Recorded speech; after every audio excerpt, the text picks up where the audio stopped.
ಸಂಕಲ್ಪ ಎಜುಕೇಷನ್ ಟ್ರಸ್ಟ್ನ ಸಂಕಲ್ಪ ಸ್ವತಂತ್ರ ಪದವಿ ಪೂರ್ವ ಕಾಲೇಜ್ ಗಂಗಾವತಿ ದ್ವಿತೀಯ PUCಯ ಆಧುನಿಕ ಭಾರತ ಇತಿಹಾಸದ ಪಠ್ಯಕ್ರಮದ ಎಲ್ಲ ವಿದ್ಯಾರ್ಥಿಗಳಿಗೆ ಇತಿಹಾಸ ವಿಭಾಗದ ಆನ್ಲೈನ್ ತರಗತಿಗೆ ಆತ್ಮೀಯ ಸ್ವಾಗತ.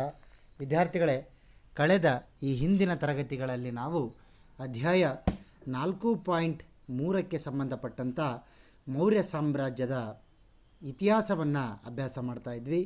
ಆ ಸಾಮ್ರಾಜ್ಯದ ಸ್ಥಾಪಕನಾದಂಥ ಚಂದ್ರಗುಪ್ತ ಮೌರ್ಯನ ಬಗ್ಗೆ, ಆ ಸಾಮ್ರಾಜ್ಯದ ಶ್ರೇಷ್ಠ ದೊರೆಯಾದಂಥ ಅಶೋಕ ಚಕ್ರವರ್ತಿಯ ಬಗ್ಗೆ, ಹಾಗೆ ಅಶೋಕ ಬೌದ್ಧ ಧರ್ಮದ ಪ್ರಚಾರಕ್ಕೆ ಕೈಗೊಂಡಂಥ ಕ್ರಮಗಳ ಬಗ್ಗೆ, ಹಾಗೂ ಕಲೆ ಮತ್ತು ವಾಸ್ತುಶಿಲ್ಪಕ್ಕೆ ಮೌರ್ಯರ ಕೊಡುಗೆಗಳ ಬಗ್ಗೆ, ಹೀಗೆ ಎಲ್ಲ ರೀತಿಯ ಮೌರ್ಯ ಸಾಮ್ರಾಜ್ಯದ ವಿಚಾರಗಳ ಬಗ್ಗೆ ಈ ಹಿಂದಿನ ಕಳೆದ ಆನ್ಲೈನ್ ತರಗತಿಗಳಲ್ಲಿ ನೀವು ಅಭ್ಯಾಸವನ್ನು ಮಾಡಿದ್ದೇವೆ. ಹಾಗಾದರೆ ಇವತ್ತಿನ ಈ ಆನ್ಲೈನ್ ತರಗತಿಯಲ್ಲಿ ಮೌರ್ಯ ಸಾಮ್ರಾಜ್ಯದ ಕೊನೆಯ ಮತ್ತೊಂದು 5 ಅಂಕದ ವಿಷಯದ ಬಗ್ಗೆ, ಪ್ರಶ್ನೆಯ ಬಗ್ಗೆ ಚರ್ಚೆ ಮಾಡೋಣ. ಹಾಗಾದರೆ ಆ ಪ್ರಶ್ನೆ ಯಾವುದು ಅಂದರೆ, ಇಲ್ಲಿ ನಿಮ್ಮ ಸ್ಕ್ರೀನ್ ಮೇಲೆ ಕಾಣ್ತಾ ಇದೆ ಮೌರ್ಯರ ಆಡಳಿತ ವ್ಯವಸ್ಥೆ. ಈ ಮೌರ್ಯರ ಆಡಳಿತ ವ್ಯವಸ್ಥೆಗೆ ಸಂಬಂಧಪಟ್ಟಂತೆ ನಿಮಗೆ ಪರೀಕ್ಷಾ ದೃಷ್ಟಿಯಿಂದ 5 ಅಂಕದ ಪ್ರಶ್ನೆಯನ್ನು ಕೇಳಲಾಗುತ್ತೆ. ಆ ಪ್ರಶ್ನೆಗೆ ಯಾವ ಯಾವ ಅಂಶಗಳನ್ನು ನೀವಲ್ಲಿ ವಿವರಿಸಬೇಕು ಅಂದರೆ ನಿಮ್ಮ ಸ್ಕ್ರೀನ್ ಮೇಲೆ ಕಾಣ್ತಾ ಇದೆ. ಫಸ್ಟ್ ಪಾಯಿಂಟ್ ಕೇಂದ್ರ ಸರ್ಕಾರ, ಸೆಕೆಂಡ್ ಪಾಯಿಂಟ್ ನ್ಯಾಯಾಂಗ ಆಡಳಿತ, ಥರ್ಡ್ ಪಾಯಿಂಟ್ ಕಂದಾಯ ಆಡಳಿತ, ಫೋರ್ತ್ ಪಾಯಿಂಟ್ ಪ್ರಾಂತೀಯ ಆಡಳಿತ, ಫಿಫ್ತ್ ಪಾಯಿಂಟ್ ನಗರಾಡಳಿತ, ಸಿಕ್ಸ್ತ್ ಪಾಯಿಂಟ್ ಸೈನ್ಯ ಆಡಳಿತ. ಇಷ್ಟು ಅಂಶಗಳನ್ನು ವಿವರಿಸಿದಾಗ ಮೌರ್ಯರ ಆಡಳಿತ ವ್ಯವಸ್ಥೆ ಸಂಪೂರ್ಣವಾದಂಥ ಮಾಹಿತಿ ನಮಗೆ ಅರ್ಥ ಆಗುತ್ತೆ. ಹಾಗಾದರೆ ಇವತ್ತಿನ ಈ ತರಗತಿಯಲ್ಲಿ ಒಂದೊಂದಾಗೆ ನಾವು ಚರ್ಚೆಯನ್ನು ಮಾಡ್ತಾ ಹೋಗೋಣ. ಅದರಲ್ಲಿ ಮೊದಲನೇ ಅಂಶ ಕೇಂದ್ರ ಸರ್ಕಾರ. ಕೇಂದ್ರ ಸರ್ಕಾರ ಅಂದಾಗ ಪ್ರಮುಖ 3 ವಿಚಾರಗಳು ಬರ್ತವೆ: ರಾಜ, ಮಂತ್ರಿ ಪರಿಷತ್, ಸಚಿವಾಲಯ. ಇದನ್ನು ನಾವು ಮೌರ್ಯರ ಆಡಳಿತದಲ್ಲಿ ಕೇಂದ್ರ ಸರ್ಕಾರ ಅಂತ ಕರಿತಾ ಇದ್ವಿ. ಹಾಗಾದರೆ ಇಲ್ಲಿ ಮೌರ್ಯರ ಕೊಡುಗೆಯಲ್ಲಿ ಮೌರ್ಯರ ಆಡಳಿತ ಅನ್ನೋದು ನಿಮ್ಮ ಸ್ಕ್ರೀನ್ ಮೇಲೆ ಕಾಡ್ತಾ ಇದೆ. ಮೌರ್ಯರು ಒಂದು ಸಮರ್ಥವಾದ ಆಡಳಿತ ವ್ಯವಸ್ಥೆಯನ್ನು ಸ್ಥಾಪಿಸಿದ್ದರು. ಸಾಮ್ರಾಜ್ಯದಾದ್ಯಂತ ಏಕರೂಪದ ಆಡಳಿತ ಪದ್ಧತಿಯನ್ನು ಸ್ಥಾಪಿಸಿದವರಲ್ಲಿ ಮೌರ್ಯರು ಮೊದಲಿಗರು. ಅರ್ಥಶಾಸ್ತ್ರವು ಮೌರ್ಯರ ಆಡಳಿತದಲ್ಲಿ ಪ್ರಮುಖ ಪಾತ್ರ ವಹಿಸಿದೆ. ಅಂದರೆ ಮೌರ್ಯರ ಆಡಳಿತದಲ್ಲಿ ಪ್ರಮುಖವಾಗಿ ಬರುವಂಥದ್ದು ಅವರ ಏಕರೂಪದ ಆಡಳಿತ ವ್ಯವಸ್ಥೆ. ವಿದ್ಯಾರ್ಥಿಗಳೇ, ನಿಮಗೆಲ್ಲರಿಗೂ ಕೂಡ ಗೊತ್ತು, ಭಾರತದಲ್ಲಿ ಮೊಟ್ಟ ಮೊದಲ ಬಾರಿಗೆ ರಾಜಕೀಯ ಐಕ್ಯತೆಯನ್ನು ಸ್ಥಾಪಿಸಿ ಬೃಹತ್ ಸಾಮ್ರಾಜ್ಯವನ್ನು ಸ್ಥಾಪಿಸಿದಂಥ ಕೀರ್ತಿ ಮೌರ್ಯರಿಗೆ ಸಲ್ತಾ ಇದೆ. ಅಂಥ ಮೌರ್ಯ ಸಾಮ್ರಾಜ್ಯದ ಸಾಮ್ರಾಟರು ಇಡೀ ತಮ್ಮ ಸಾಮ್ರಾಜ್ಯದಾದ್ಯಂತ ಏಕರೂಪದ ಆಡಳಿತವನ್ನು ಸ್ಥಾಪಿಸುವ ಮೂಲಕ ಭಾರತದಲ್ಲಿ ಮೊಟ್ಟ ಮೊದಲ ಬಾರಿಗೆ ಏಕರೂಪದ ಆಡಳಿತವನ್ನು ಸ್ಥಾಪಿಸಿದವರಲ್ಲಿ ಮೌರ್ಯರು ಮೊದಲಿಗರಾಗಿದ್ದಾರೆ. ಹಾಗಾದರೆ ಇವರ ಆಡಳಿತ ವ್ಯವಸ್ಥೆ ಯಾವುದರ ಮೇಲೆ ಅವಲಂಬಿತ ಆಗಿತ್ತು ಅಂದರೆ, ಕೌಟಿಲ್ಯನು ರಚಿಸಿದಂಥ ಅರ್ಥಶಾಸ್ತ್ರದ ಕೃತಿಯನ್ನು ಆಧರಿಸಿ ಇವರು ತಮ್ಮ ಸಂಪೂರ್ಣವಾದಂಥ ಆಡಳಿತವನ್ನು ನಿರ್ವಹಿಸ್ತಾ ಇದ್ದರು. ಹಾಗಾದರೆ ಅಂಥ ಆಡಳಿತದ ಮೊದಲನೇ ಅಂಶ ಕೇಂದ್ರ ಸರ್ಕಾರ ಅಂತ ಕರಿತೀವಿ ನಾವು. ಯಾವುದು ವಿದ್ಯಾರ್ಥಿಗಳೇ? ಕೇಂದ್ರ ಸರ್ಕಾರ. ಆ ಕೇಂದ್ರ ಸರ್ಕಾರದಲ್ಲಿ ಪ್ರಮುಖವಾಗಿ ಬರುವಂಥ ವ್ಯಕ್ತಿ ರಾಜ. ರಾಜನೇ ರಾಜ್ಯದ ಅಥವಾ ಸಾಮ್ರಾಜ್ಯದ ಮುಖ್ಯಸ್ಥನಾಗಿದ್ದನು. ರಾಜನು ಶಾಸಕಾಂಗ, ಕಾರ್ಯಾಂಗ, ನ್ಯಾಯಾಂಗ ಹಾಗೂ ಸೈನ್ಯಾಧಿಕಾರದ ಪ್ರಮುಖ ಮೂಲವಾಗಿದ್ದನು. ರಾಜನು ಧರ್ಮದ ಪರಿಮಿತಿಗೊಳಪಟ್ಟಿದ್ದನು. ಪ್ರಜೆಗಳ ಯೋಗಕ್ಷೇಮಕ್ಕಾಗಿ ಕಾರ್ಯನಿರ್ವಹಿಸುವುದೇ ರಾಜನ ಪ್ರಮುಖ ಕರ್ತವ್ಯವಾಗಿತ್ತು. ನೋಡ್ರಿ ವಿದ್ಯಾರ್ಥಿಗಳೇ, ಮೌರ್ಯ ಸಾಮ್ರಾಜ್ಯದಲ್ಲಿ ರಾಜನಿಗೆ ಅತ್ಯುನ್ನತವಾದಂಥ ಗೌರವವನ್ನು ಕೊಟ್ಟಿದ್ದರು, ಸರ್ವೋಚ್ಚ ಅಧಿಕಾರವನ್ನು ನೀಡಿದ್ರು ಅಂತ ಹೇಳ್ತಾ ಇದ್ದಾರೆ. ಏನು ಹೇಳ್ತಾ ಇದ್ದಾರೆ? ರಾಜನೇ ಸಾಮ್ರಾಜ್ಯದ ಮುಖ್ಯಸ್ಥನಾಗಿದ್ದ. ಆತನಲ್ಲಿ ಶಾಸನಗಳನ್ನು ತರುವಂಥ, ಕಾನೂನುಗಳನ್ನು ತರುವಂಥ ಅಧಿಕಾರನೂ ಇತ್ತು. ಆ ಕಾನೂನುಗಳನ್ನು ಕಾರ್ಯರೂಪದಲ್ಲಿ ತರುವಂಥ ಕಾರ್ಯಾಂಗದ ಅಧಿಕಾರನೂ ಆತನಲ್ಲಿತ್ತು. ಆ ಕಾರ್ಯರೂಪ ತರುವಲ್ಲಿ ಯಾರಾದರೂ ತಪ್ಪು ಮಾಡಿದರೆ ಅವರಿಗೆ ಶಿಕ್ಷೆಯನ್ನು ಕೊಡುವಂಥ ನ್ಯಾಯಾಂಗ ಅಧಿಕಾರನೂ ಕೂಡ ಆತನ ಕೈಯಲ್ಲಿತ್ತು. ಹಾಗೆ ಇಡೀ ಸಾಮ್ರಾಜ್ಯ ರಕ್ಷಣೆ ಮಾಡುವಂಥ ಸೈನ್ಯದ ಅಧಿಕಾರನೂ ಕೂಡ ಆತನ ಕೈಯಲ್ಲೇ ಇತ್ತು. ಇಷ್ಟೆಲ್ಲ ಅಧಿಕಾರವನ್ನು ಹೊಂದಿದಂಥ ರಾಜ ನಿರಂಕುಶನಾಗಿ ಆಡಳಿತ ನಡೆಸುವಂಥ ಅವಕಾಶ ಅಲ್ಲಿರಲಿಲ್ಲ. ಯಾಕಂದರೆ ಆತನೂ ಕೂಡ ಧರ್ಮದ ಚೌಕಟ್ಟಿಗೇನಾಗಿದ್ದ, ಒಳಪಟ್ಟಿದ್ದ. ಧರ್ಮಶಾಸ್ತ್ರ ಏನು ಹೇಳುತ್ತೋ ಅದರಂತೆ ಆತ ತನ್ನ ಕಾರ್ಯವನ್ನು ನಿರ್ವಹಿಸಬೇಕಾಗಿತ್ತು. ಹಾಗಾದರೆ ಧರ್ಮಕ್ಕೆ ಒಳಪಟ್ಟಂಥ ಈ ರಾಜನ ಆದ್ಯ ಕರ್ತವ್ಯ, ಪ್ರಮುಖ ಕರ್ತವ್ಯ ಏನಾಗಿತ್ತು ಅಂದರೆ ಪ್ರಜೆಗಳ ಯೋಗಕ್ಷೇಮ, ಪ್ರಜೆಗಳ ರಕ್ಷಣೆ ಮಾಡೋದೇ ಆತನ ಪ್ರಮುಖ ಕರ್ತವ್ಯವಾಗಿತ್ತು. ಹಾಗಾಗಿ ಪ್ರಜೆಗಳ ಯೋಗಕ್ಷೇಮಕ್ಕಾಗಿ ಕಾರ್ಯನಿರ್ವಹಿಸುವುದೇ ರಾಜನ ಪ್ರಮುಖ ಕರ್ತವ್ಯವಾಗಿತ್ತು. ಅಂದರೆ ತನ್ನ ಸಾಮ್ರಾಜ್ಯದ ಜನರ ರಕ್ಷಣೆ ಮಾಡದೆ ಆ ರಾಜನ ಪ್ರಮುಖ ಕರ್ತವ್ಯವಾಗಿತ್ತು ಅಂತ ಇಲ್ಲಿ ನಾವು ತಿಳ್ಕೊಳ್ಬೇಕಾಗತ್ತೆ. ಹಾಗಾದರೆ ಆ ಕೇಂದ್ರ ಸರ್ಕಾರದ ಎರಡನೇ ಅಂಗ ಯಾವುದು ಅಂದರೆ ಮಂತ್ರಿ ಪರಿಷತ್ ಅಂತ ಬರುತ್ತೆ. ಏನದು ಹಾಗಾದರೆ? ರಾಜನಿಗೆ ಆಡಳಿತದಲ್ಲಿ ಸಹಾಯ ಮಾಡಲು ಮಂತ್ರಿ ಪರಿಷತ್ತು ಎಂದು ಕರೆಯಲ್ಪಡುತ್ತಿದ್ದ ಸಲಹಾ ಸಮಿತಿ ಇತ್ತು. ಅಂದರೆ ರಾಜ ಏಕಾಂಗಿಯಾಗಿ ಆಡಳಿತದ ನಿರ್ವಹಣೆಯನ್ನು ಮಾಡೋದಕ್ಕೆ ಸಾಧ್ಯ ಇಲ್ಲ ಅನ್ನೋ ಕಾರಣಕ್ಕಾಗಿ ಆತನಿಗೆ ಆಡಳಿತದಲ್ಲಿ ಸಲಹೆ ಸೂಚನೆಗಳನ್ನು ಕೊಡೋದಕ್ಕೆ ಸಲಹಾ ಸಮಿತಿಯನ್ನೊಳಗೊಂಡಂಥ ಮಂತ್ರಿ ಪರಿಷತ್ ಕಾರ್ಯವನ್ನು ನಿರ್ವಹಿಸ್ತಾ ಇತ್ತು. ಅರ್ಹತೆ ಮತ್ತು ಸಾಮರ್ಥ್ಯವನ್ನು ಪರಿಗಣಿಸಿ ರಾಜನು ಮಂತ್ರಿಗಳನ್ನು ನೇಮಿಸುತ್ತಿದ್ದನು. ಹಾಗಾದರೆ ವಿದ್ಯಾರ್ಥಿಗಳೇ, ಮಂತ್ರಿ ಪರಿಷತ್ತಿನಲ್ಲಿ ಯಾರಿರ್ತಾ ಇದ್ರು? ಮಂತ್ರಿಗಳಿರ್ತಾ ಇದ್ರು. ಆ ಮಂತ್ರಿಗಳನ್ನು ಯಾರು ನೇಮಕ ಮಾಡ್ತಾ ಇದ್ದ ವಿದ್ಯಾರ್ಥಿಗಳೇ? ರಾಜ. ಯಾವ ಆಧಾರದ ಮೇಲೆ? ಯೋಗ್ಯತೆ ಮತ್ತು ಅರ್ಹತೆಯ ಸಾಮರ್ಥ್ಯದ ಆಧಾರದ ಮೇಲೆ ಮಂತ್ರಿಗಳನ್ನು ರಾಜನೇ ಸ್ವತಃ ನೇಮಕ ಮಾಡ್ತಾ ಇದ್ದ. ಆ ಮಂತ್ರಿಗಳ ಸಂಖ್ಯೆಯು 4ರಿಂದ 12ರವರೆಗೆ ಬದಲಾಗುತ್ತಿತ್ತು. ಅಂದರೆ ಆ ಮಂತ್ರಿಗಳನ್ನು ಆತ ಕಾರ್ಯಭಾರಕ್ಕೆ ತಕ್ಕಂತೆ 4ರಿಂದ 12 ಜನ ಮಂತ್ರಿಗಳನ್ನು ಆತ ನೇಮಕ ಮಾಡಿಕೊಳ್ತಾ ಇದ್ದ. ಪ್ರತಿಯೊಬ್ಬ ಮಂತ್ರಿಯು 1 ಅಥವಾ ಹೆಚ್ಚು ಇಲಾಖೆಗಳ ಉಸ್ತುವಾರಿ ವಹಿಸುತ್ತಿದ್ದರು. ಅಂದರೆ ಪ್ರತಿ ಮಂತ್ರಿಗೆ 1 ಅಥವಾ ಹೆಚ್ಚಿನ ಇಲಾಖೆಗಳನ್ನು ಕೊಟ್ಟು ಆ ಇಲಾಖೆಯ ಸಂಪೂರ್ಣ ಜವಾಬ್ದಾರಿಯನ್ನು ಆ ಮಂತ್ರಿಗೆ ಕೊಡಲಾಗ್ತಿತ್ತು. ವಿದ್ಯಾರ್ಥಿಗಳೇ, ಇವತ್ತು ಕೂಡ ನಮ್ಮ ಆಡಳಿತದಲ್ಲಿ ಇದೇ ವ್ಯವಸ್ಥೆ ಇದೆ.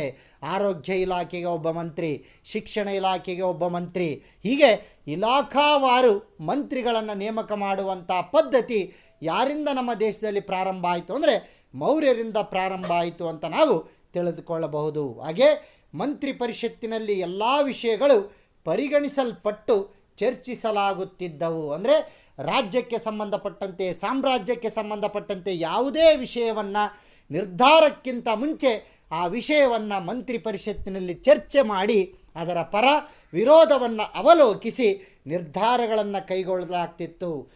ಮಂತ್ರಿ ಪರಿಷತ್ತಿನ ಸಲಹೆಯನ್ನು ರಾಜನು ಉಪೇಕ್ಷಿಸಬಹುದಾಗಿತ್ತು. ಇಷ್ಟೆಲ್ಲ ಮಂತ್ರಿಗಳಿಗೆ ಅಧಿಕಾರ ಇದ್ದಾಗಲೂ ಕೂಡ ಮಂತ್ರಿಗಳು ಹೇಳುವಂಥ, ಮಂತ್ರಿ ಪರಿಷತ್ ಹೇಳುವಂಥ ಸಲಹೆಯನ್ನು, ಸೂಚನೆಯನ್ನು ರಾಜ ಕೇಳಬಹುದಿತ್ತು ಅಥವಾ ಕೇಳದೇನೂ ಇರಬಹುದಿತ್ತು. ರಾಜನೇ ಅಲ್ಲಿ ಸರ್ವೋಚ್ಚನಾಗಿದ್ದ. ಆದರೆ ರಾಜನಿಗೆ ಆಡಳಿತದಲ್ಲಿ ಸಹಾಯ ಮಾಡೋದಕ್ಕೆ ಮಂತ್ರಿ ಪರಿಷತ್ ಕಾರ್ಯವನ್ನು ನಿರ್ವಹಿಸ್ತಾ ಇತ್ತು. ಹಾಗೆ ವಿದ್ಯಾರ್ಥಿಗಳೇ, ಮತ್ತೊಂದು ಪ್ರಮುಖ ಅಂಶ ಸಚಿವಾಲಯ. ಇದು ಮೌರ್ಯರ ಆಡಳಿತದ ಕೇಂದ್ರ ಸರ್ಕಾರದ 3ನೇ ಅಂಶ, ಸಚಿವಾಲಯ ಅಂತ ಕರಿತೀವಿ. ಕೇಂದ್ರ ಸರ್ಕಾರದ ಆಡಳಿತದ ವಿಷಯಗಳನ್ನು 30 ಇಲಾಖೆಗಳಲ್ಲಿ ವಿಭಾಗಿಸಲಾಗಿತ್ತು.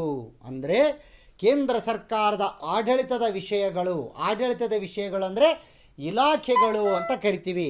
ಆ ಇಲಾಖೆಗಳನ್ನು ಪ್ರಮುಖ 30 ಇಲಾಖೆಗಳಾಗಿ ವಿಂಗಡಿಸಿದ್ರು. ಇಡೀ ಸಾಮ್ರಾಜ್ಯದ ಆಡಳಿತ ವ್ಯವಸ್ಥೆಯನ್ನು 30 ಇಲಾಖೆಗಳಲ್ಲಿ ವಿಂಗಡಿಸಲಾಗಿತ್ತು.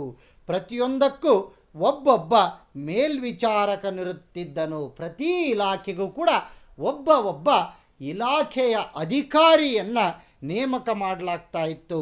ನೀರಾವರಿ, ಮಾರುಕಟ್ಟೆ, ಶಿಕ್ಷಣ, ಬರ ಪರಿಹಾರ ಇತ್ಯಾದಿ ರಾಜ್ಯದ ಕಾರ್ಯಗಳನ್ನು ಅವು ನಿರ್ವಹಿಸುತ್ತಿದ್ದವು. ಹಾಗಾದರೆ ಆ 30 ಇಲಾಖೆಗಳಲ್ಲಿ ಕೆಲವು ಇಲಾಖೆಗಳನ್ನು ಇಲ್ಲಿ ತೋರಿಸಿದರೆ ನೀರಾವರಿ ಇಲಾಖೆ, ಮಾರುಕಟ್ಟೆ ಇಲಾಖೆ, ಶಿಕ್ಷಣ ಇಲಾಖೆ, ಬರ ಪರಿಹಾರ ಇಲಾಖೆ ಎಂಬ ಇತ್ಯಾದಿ ಇಲಾಖೆಗಳನ್ನು ಮೌರ್ಯರ ಆಡಳಿತದಲ್ಲಿ ನಾವು ಕಾಣ್ತಾ ಇದ್ವಿ. ಪ್ರತಿ ಇಲಾಖೆಗೆ ಒಬ್ಬೊಬ್ಬ ಆಡಳಿತ ಅಧಿಕಾರಿ ಇರ್ತಾ ಇದ್ದ. ಇವತ್ತು ಯಾವ ರೀತಿ ಇಲಾಖೆಯ ಕಾರ್ಯದರ್ಶಿ ಅಂತ ಕರಿತಾ ಇದ್ದೀವೋ, ಪ್ರತಿ ಇಲಾಖೆಗೂ ಕೂಡ ಒಬ್ಬೊಬ್ಬ ಕಾರ್ಯದರ್ಶಿಯನ್ನು ಕಾಣ್ತಾ ಇದೆಯೋ, ಆ ರೀತಿ ನೋಡ್ರಿ, ರಾಜನಿಗೆ ಸಹಾಯ ಮಾಡೋದಕ್ಕೆ ಮಂತ್ರಿ ಪರಿಷತ್, ಮಂತ್ರಿಗಳಿಗೆ ಸಹಾಯ ಮಾಡೋದಕ್ಕೆ ಅಧಿಕಾರಿ ವರ್ಗ, ಅಧಿಕಾರಿ ವರ್ಗವನ್ನು ನಾವೇನು ಕರಿತೀವಿ, ಸಚಿವಾಲಯ ಅಂತ ಕರಿತೀವಿ. ಹೀಗೆ ಒಟ್ಟಾರೆ ಸಂಪೂರ್ಣವಾಗಿ ರಾಜ, ಮಂತ್ರಿ ಪರಿಷತ್, ಸಚಿವಾಲಯ ಈ ಮೂರೂ ಇಲಾಖೆಗಳು ಕೂಡಿಕೊಂಡು ಮೌರ್ಯರ ಆಡಳಿತದ ಕೇಂದ್ರ ಸರ್ಕಾರವನ್ನು ಮುನ್ನಡೆಸುವಂಥ ಕೆಲಸವನ್ನು ಸಮರ್ಥವಾಗಿ ಇವರು ನಿರ್ವಹಿಸ್ತಾ ಇದ್ದರು. ಹಾಗೆ ವಿದ್ಯಾರ್ಥಿಗಳೇ, ಮುಂದಿನ ಅಂಶ ಮೌರ್ಯರ ಆಡಳಿತದ ಮುಂದಿನ ವಿಭಾಗ ನ್ಯಾಯಾಂಗ ಆಡಳಿತ.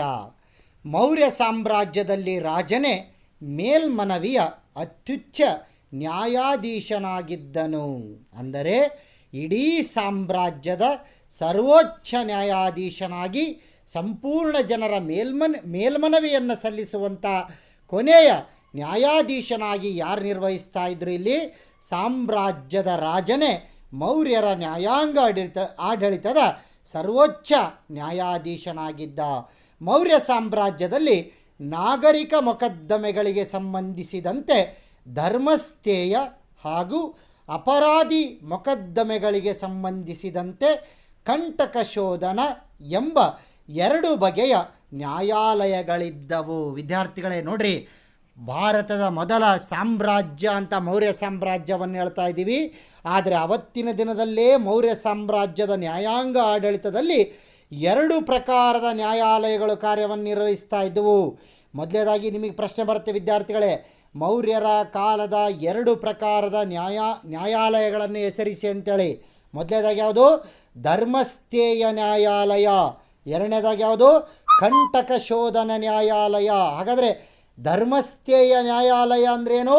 ಅದು ನಾಗರಿಕ ಮೊಕದ್ದಮೆಗಳನ್ನು ನೋಡುವಂಥ ನ್ಯಾಯಾಲಯ. ಕಂಟಕ ಶೋಧನ ನ್ಯಾಯಾಲಯ ಅಂದರೆ ಅಪರಾಧಿ ಮೊಕದ್ದಮೆಗಳನ್ನು, ಹಾಗಾದರೆ ಸಿವಿಲ್ ಆ್ಯಂಡ್ ಕ್ರಿಮಿನಲ್ ಅಂತ ಕರಿತೀವಿ. ಸಿವಿಲ್ ಅಂದರೆ ನಾಗರಿಕ, ಕ್ರಿಮಿನಲ್ ಅಂದರೆ ಅಪರಾಧಿ. ಇವತ್ತು ಕೂಡ ನ್ಯಾಯಾಂಗ ವ್ಯವಸ್ಥೆಯಲ್ಲಿ 2 ಪ್ರಕಾರದ ನ್ಯಾಯಾಲಯಗಳನ್ನು ಕಾಣ್ತೀವಿ. ನೀವು ಯಾವ ನ್ಯಾಯಾಲಯದ ಕಟ್ಟಡದ ಮುಂದೆ ಇರುವಂಥ ಬೋರ್ಡನ್ನು ನೋಡ್ರಿ, ನಾಗರಿಕ ನ್ಯಾಯಾಲಯ ಮತ್ತು ಅಪರಾಧಿ ನ್ಯಾಯಾಲಯ ಅಂತ ಹಾಕಿರ್ತಾರೆ. Civil court and criminal court ಅಂತ ಹಾಕಿರ್ತಾರೆ. ಈ ವ್ಯವಸ್ಥೆ ಮೌರ್ಯರ ಕಾಲದಲ್ಲಿ ಅಸ್ತಿತ್ವದಲ್ಲಿತ್ತು ಅನ್ನೋದು ಬಹಳ ಹೆಮ್ಮೆ ಪಡಬೇಕಾದಂಥ ವಿಚಾರ. ಈ ನ್ಯಾಯಾಲಯಗಳು ಎಲ್ಲ ಪಟ್ಟಣ ಮತ್ತು ನಗರಗಳಲ್ಲಿದ್ದವು. ಸಾಮ್ರಾಜ್ಯದ ಎಲ್ಲ ಪಟ್ಟಣಗಳಲ್ಲಿ, ಎಲ್ಲ ನಗರಗಳಲ್ಲಿ ಈ 2 ಪ್ರಕಾರದ ನ್ಯಾಯಾಲಯಗಳು ಕಾರ್ಯನಿರ್ವಹಿಸ್ತಾ ಇದ್ದವು. ಗ್ರಾಮ ಸಮಿತಿಗಳು ಮತ್ತು ಅವುಗಳ ಮುಖ್ಯಸ್ಥರು ತಮ್ಮ ಪ್ರದೇಶಗಳಲ್ಲಿಯ ನ್ಯಾಯ ನಿರ್ಣಯಕ್ಕೆ ಜವಾಬ್ದಾರರಾಗಿರುತ್ತಿದ್ದರು. ನೋಡ್ರಿ, ಪಟ್ಟಣ ಮತ್ತು ನಗರಗಳಿಗೆ ನ್ಯಾಯಾಲಯಗಳಿದ್ದವು. ಗ್ರಾಮ ಮಟ್ಟಕ್ಕೆ ಗ್ರಾಮ ಪಂಚಾಯಿತಿಗಳೇ ತಮ್ಮ ಪ್ರದೇಶದ ನ್ಯಾಯ ನಿರ್ಣಯ ಮಾಡುವಂಥ ಜವಾಬ್ದಾರಿಯನ್ನು ಅಲ್ಲಿಯ ಜನ ಹೊಂದಿದ್ದರು. ಶಿಕ್ಷೆಗಳು ತುಂಬ ಕಠಿಣವಾಗಿದ್ದು ಅವುಗಳಲ್ಲಿ ತಲೆ ಹಾಗೂ ಕೈಕಾಲು ಕತ್ತರಿಸುವುದು ಸೇರಿತ್ತೆಂದು ಮೆಗಸ್ತನೀಸ್ ಉಲ್ಲೇಖಿಸಿದ್ದಾನೆ. ಅಂದರೆ ಮೌರ್ಯರ ಕಾಲದಲ್ಲಿದ್ದಂಥ ಶಿಕ್ಷೆಗಳು ಕೂಡ ಭಾಳ ಕಠೋರವಾಗಿದ್ದವು. ತಲೆಯನ್ನು ಕತ್ತರಿಸುವುದು, ಕೈಕಾಲುಗಳನ್ನು ಕತ್ತರಿಸುವುದು ಮೌರ್ಯರ ನ್ಯಾಯಾಂಗದಲ್ಲಿ ಶಿಕ್ಷೆಯಲ್ಲಿ ಇದ್ದುವು ಅನ್ನೋದನ್ನು ಮೆಗಸ್ತನೀಸ್ ನಮಗೆ ಇಲ್ಲಿ ಗ್ರೀಕರ ರಾಯಭಾರಿ ಚಂದ್ರಗುಪ್ತನ ಕಾಲಕ್ಕೆ ಭೇಟಿ ಕೊಟ್ಟಂಥ ಮೆಗಸ್ತನೀಸ್ ಈ ವಿಚಾರವನ್ನು ತನ್ನ ಇಂಡಿಕಾ ಅನ್ನುವಂಥ ಕೃತಿಯಲ್ಲಿ ಉಲ್ಲೇಖಿಸಿದಾನೆ ಅಂತ ನಾವಿಲ್ಲಿ ತಿಳಿದುಕೊಳ್ಳಬಹುದು. ಹಾಗೆ ಮೌರ್ಯರ ಆಡಳಿತದ ಮುಂದಿನ ಭಾಗ ಕಂದಾಯ ಆಡಳಿತ. ಭೂಕಂದಾಯ ರಾಜ್ಯ ಆದಾಯದ ಪ್ರಮುಖ ಮೂಲವಾಗಿತ್ತು. ಅಂದರೆ ಇಡೀ ಸಾಮ್ರಾಜ್ಯದ ಆದಾಯದ ಪ್ರಮುಖ ಆದಾಯ ಯಾವುದಾಗಿತ್ತು ಅಂದರೆ ಭೂಕಂದಾಯ. ಉತ್ಪನ್ನದ 1/6 ಭಾಗವನ್ನು ತೆರಿಗೆಯಾಗಿ ನಿಗದಿಪಡಿಸಲಾಗಿತ್ತು. ವಿದ್ಯಾರ್ಥಿಗಳು ಭಾಳ ಕಡಿಮೆ ಪ್ರಮಾಣದ ತೆರಿಗೆಯನ್ನು ಮೌರ್ಯ ಸಾಮ್ರಾಟರು ಜನರಿಂದ ಸಂಗ್ರಹಿಸ್ತಾ ಇದ್ದರು. ಯಾಕಂದರೆ 1/6 ಭಾಗ ರೈತ ತಾನು ಉತ್ಪಾದನೆ ಮಾಡಿದ ಒಟ್ಟು ಉತ್ಪನ್ನದ 1/6 ಭಾಗವನ್ನು ತೆರಿಗೆ ರೂಪದಲ್ಲಿ ರಾಜ್ಯಕ್ಕೆ ಕಟ್ಟಬೇಕಾಗ್ತಿತ್ತು. ಕಂದಾಯವನ್ನು ಹಣ ಅಥವಾ ವಸ್ತು ರೂಪದಲ್ಲಿ ಸಂಗ್ರಹಿಸಲಾಗುತ್ತಿತ್ತು. ಆ ರೈತ ಆ ಕಂದಾಯವನ್ನು ಹಣದ ರೂಪದಲ್ಲಾದರೂ ಕಟ್ಬೋದು, ವಸ್ತುಗಳ ರೂಪದಲ್ಲಿ ಅಂದರೆ ತಾನು ಬೆಳೆದಂಥ ದವಸ ಧಾನ್ಯಗಳ ರೂಪದಲ್ಲಾದರೂ ಕಟ್ಟಬಹುದಾಗಿತ್ತು. ಇವುಗಳು ಸ್ಥಳೀಯ ಅಧಿಕಾರಿಗಳಿಂದ ಸಂಗ್ರಹಿಸಲ್ಪಡುತ್ತಿದ್ದವು. ಅಂದರೆ ಆಯಾ ಭಾಗದ ರೈತರಿಂದ ಅಲ್ಲಿಯ ಸ್ಥಳೀಯ ಅಧಿಕಾರಿಗಳೇ ತೆರಿಗೆಗಳನ್ನು ಸಂಗ್ರಹಿಸಿ ರಾಜ್ಯದ ಬೊಕ್ಕಸಕ್ಕೆ ಸಂದಾಯ ಮಾಡ್ತಾ ಇದ್ರು. ಈ ಕಂದಾಯದ ಜೊತೆಗೆ ವೃತ್ತಿಗಳು, ಮನೆಗಳು, ಹಸು, ಸಾಕು ಪ್ರಾಣಿಗಳು, ಅರಣ್ಯೋತ್ಪನ್ನಗಳ ಮೇಲಿನ ತೆರಿಗೆ, ಮಾರಾಟ ತೆರಿಗೆ ಇತ್ಯಾದಿ ತೆರಿಗೆಗಳನ್ನು ವಿಧಿಸಲಾಗುತ್ತಿತ್ತು.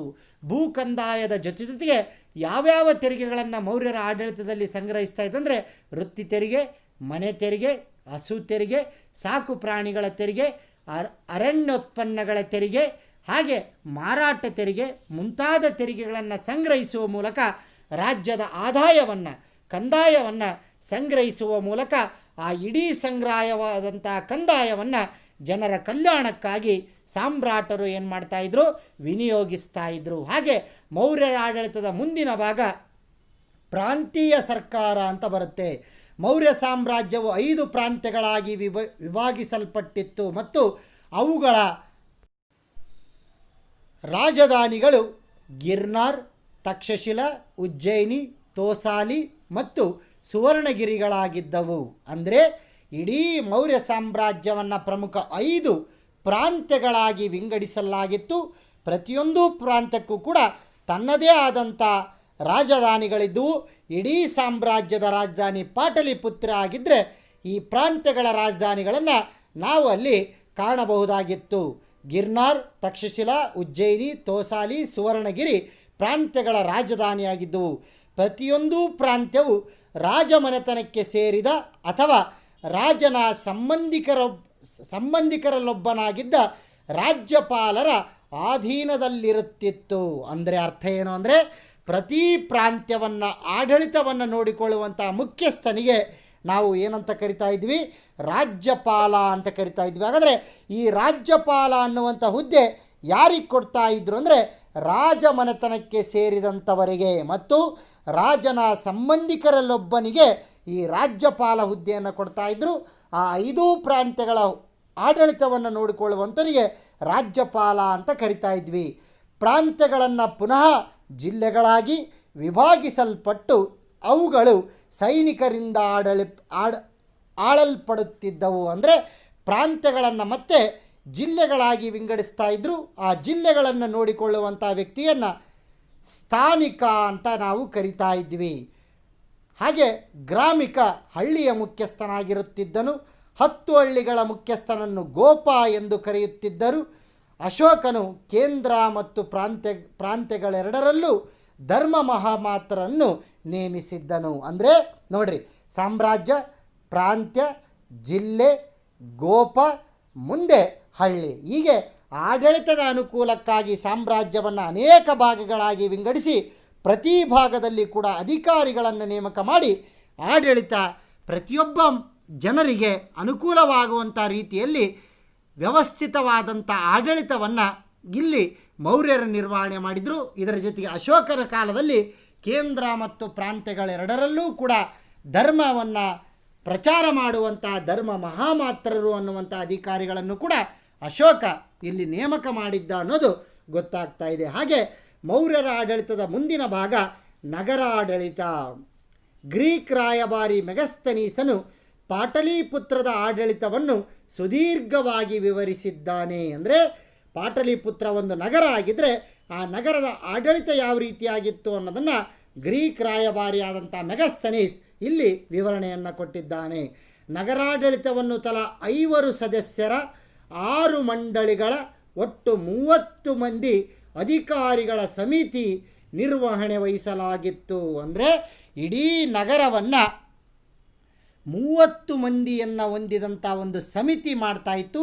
ಆದರೆ ಆ 30 ಜನರನ್ನು 5 ಸದಸ್ಯರಂತೆ 6 ಸಮಿತಿಗಳನ್ನಾಗಿ ವಿಂಗಡಿಸಿ ಆ ಸಮಿತಿಗಳಲ್ಲಿ ರಸ್ತೆ ಸಮಿತಿ, ಮಾರುಕಟ್ಟೆ ಸಮಿತಿ, ಆಸ್ಪತ್ರೆ ಸಮಿತಿ, ದೇವಾಲಯ ಸಮಿತಿ, ಶಾಲಾ ಸಮಿತಿ, ನೀರು ಸರಬರಾಜು ಸಮಿತಿ, ಹೀಗೆ 6 ಸಮಿತಿಗಳಲ್ಲಿ ಪ್ರತಿ ಸಮಿತಿಯಲ್ಲಿ 5 ಜನ ಸದಸ್ಯರನ್ನು ಆಯ್ಕೆ ಮಾಡಿ, ಅದು ಎಂಥ ಸದಸ್ಯರು, ವಿಶ್ವಸ್ತ ನಂಬಿಕಸ್ಥ ಸದಸ್ಯರನ್ನು ಆಯ್ಕೆ ಮಾಡಿ ಆ ಸಂಪೂರ್ಣ ನಗರಾಡಳಿತದ ಜವಾಬ್ದಾರಿಯನ್ನು ಈ ಮಂಡಳಿಗೆ ನಿರ್ವಹಿಸಲಾಗ್ತಾ ಇತ್ತು ಅನ್ನೋದನ್ನು ಮೆಗಸ್ತನೀಸ್ ನಮಗಿಲ್ಲಿ ತಿಳಿಸಿಕೊಡ್ತಾ ಇದ್ದಾನೆ. ಹಾಗೆ ಮೌರ್ಯರ ಆಡಳಿತದ ಕೊನೆಯ ಭಾಗ ಸೈನ್ಯಾಡಳಿತ ಅಂತ ಕರಿತಾ ಇದ್ದೀವಿ.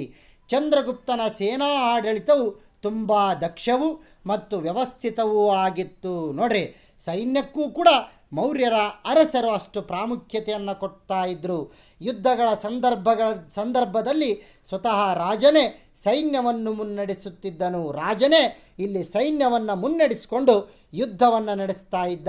ಚಂದ್ರಗುಪ್ತನ ಸೈನ್ಯವು 6 ಲಕ್ಷ ಕಾಲ್ದಳ, 30,000 ಅಶ್ವದಳ ಮತ್ತು 9,000 ಆನೆಗಳನ್ನು ಹೊಂದಿತ್ತು. ನೋಡ್ರಿ, ಚಂದ್ರಗುಪ್ತನ ಮೌರ್ಯನ ಕಾಲದಲ್ಲೇ ಸುಮಾರು 6 ಲಕ್ಷ ಕಾಲ್ದಳದ ಸೈನ್ಯ ಅಂದರೆ ಭೂದಳದ ಸೈನ್ಯ, 30,000 ಅಶ್ವದಳ ಮತ್ತು 9,000 ಆನೆ ದಳವನ್ನು ಹೊಂದಿತ್ತು. ಅಂದರೆ ಮೌರ್ಯ ಸಾಮ್ರಾಜ್ಯದ ಸೈನಿಕ ಶಕ್ತಿ ಎಷ್ಟಿತ್ತು ಅನ್ನೋದನ್ನು ಅರ್ಥ ಮಾಡ್ಕೊಳ್ಬೇಕು.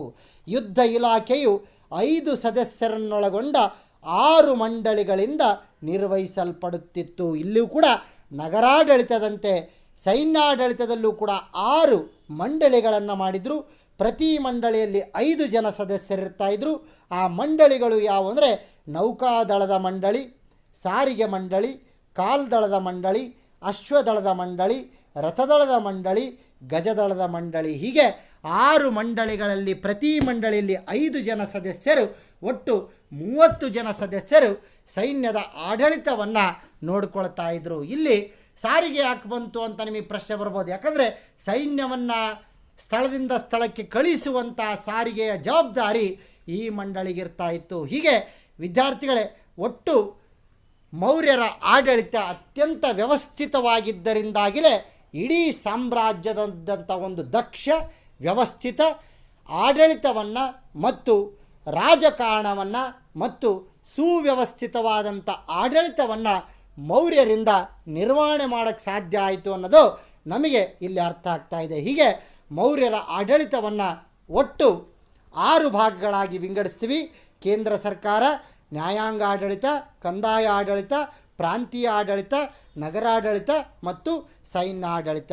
ಇಷ್ಟು ಮೌರ್ಯರ ಆಡಳಿತಕ್ಕೆ ಸಂಬಂಧಪಟ್ಟಂಥ ವಿಚಾರಗಳು ಅಂತ ಹೇಳ್ತಾ ವಿದ್ಯಾರ್ಥಿಗಳೇ, ಇವೆಲ್ಲದೂ ಕೂಡ ಇವತ್ತು ನಾನು ಹೇಳಿದಂಥ ಕ್ಲಾಸ್ ನಿಮ್ಮ ಪರೀಕ್ಷಾ ದೃಷ್ಟಿಯಿಂದ 5 ಅಂಕದ ಪ್ರಶ್ನೆ ಆಗಿರೋದ್ರಿಂದ ತಾವು ಸರಿಯಾಗಿ ಅದನ್ನು ಅವಲೋಕಿಸಬೇಕು ಅಂತ ಹೇಳ್ತಾ ಇವತ್ತಿನ ಈ ಆನ್ಲೈನ್ ತರಗತಿಯನ್ನು ಮುಕ್ತಾಯಗೊಳಿಸೋದಕ್ಕಿಂತ ಮುಂಚೆ ಮತ್ತೆ ನಾನು ಪ್ರತಿ ಸಾರಿ ಹೇಳಿದಂತೆ ನೀವೆಲ್ಲರೂ ಕೂಡ ಮನೆಯಲ್ಲಿ ಆರೋಗ್ಯವಾಗಿ ಸುರಕ್ಷಿತವಾಗಿದ್ದುಕೊಂಡು ನಮ್ಮ ಈ ಆನ್ಲೈನ್ ತರಗತಿಗಳ ಪಾಠಗಳಲ್ಲಿ ಹೆಚ್ಚು ಸಕ್ರಿಯವಾಗಿ ಪಾಲ್ಗೊಳ್ಳುವ ಮೂಲಕ ನಮ್ಮ ಈ ಕೆಲಸವನ್ನು ಮತ್ತಷ್ಟು ಕ್ರಿಯಾಶೀಲವನ್ನಾಗಿ ಮಾಡೋದಕ್ಕೆ ತಾವೆಲ್ಲರೂ ಕೂಡ ಪ್ರಯತ್ನಿಸ್ತೀರಿ ಅಂತೇಳಿ ಆಶಿಸ್ತಾ ಇವತ್ತಿನ ಈ ಆನ್ಲೈನ್ ತರಗತಿಯನ್ನು ಮುಕ್ತಾಯಗೊಳಿಸ್ತಾ ಇದ್ದೀನಿ. ಎಲ್ಲರಿಗೂ ಕೂಡ ಶುಭವಾಗಲಿ, ಒಳ್ಳೆಯದಾಗಲಿ.